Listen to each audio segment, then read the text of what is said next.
Hello everyone, my name is Abdullah Zafar. You can call me Abbi. Welcome to my YouTube channel. Russia, Ukraine, it all got worse in 2014 when Russia annexed Crimea, when a pro-democracy movement led to the ouster of Kremlin-led dictator and placed Vladimir Zelensky in power. That movement was led by the CIA. When enough fuel was added into the fire, Putin sent in troops in 2020, calling it a special military operation. To understand this conflict, you have to go back to 91 when USSR broke down into 15 states. Uh, Before coming into power, Putin said that this was the greatest geopolitical disaster in the history of mankind.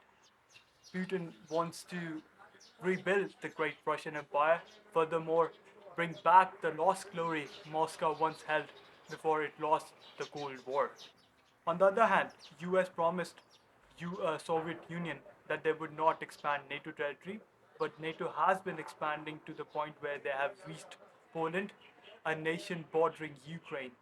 Uh, already three former Soviet states have joined NATO: Estonia, Latvia, and Lithuania.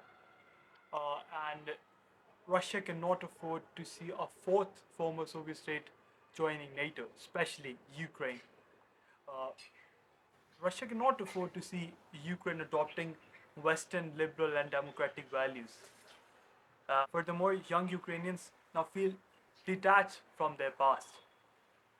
Russia cannot uh, let this process to come towards a completion. Therefore, Russia attacked Ukraine following the theory of aggressive realism. Now, I have to admit that I was wrong. I thought that Russia would easily come near Kiev, but they could not. Uh, but they could not. Uh, the Ukrainians have defended themselves phenomenally. They do have the help of NATO equipment, but still the credit goes to them. Russia only holds 20% of Ukraine, among which it has been losing territory. Uh, Russia lost the major city of Kherson just after 9 months of fighting. I don't think Russia is fully capable of annexing Ukraine, nor do I think Ukraine is capable of fully driving out Russian forces.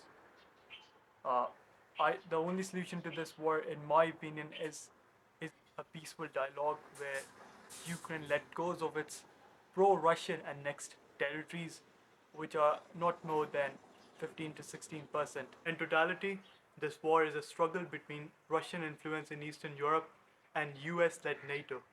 So let's see what happens in the future. Winter has come. Europe heavily relies on Russian oil and gas.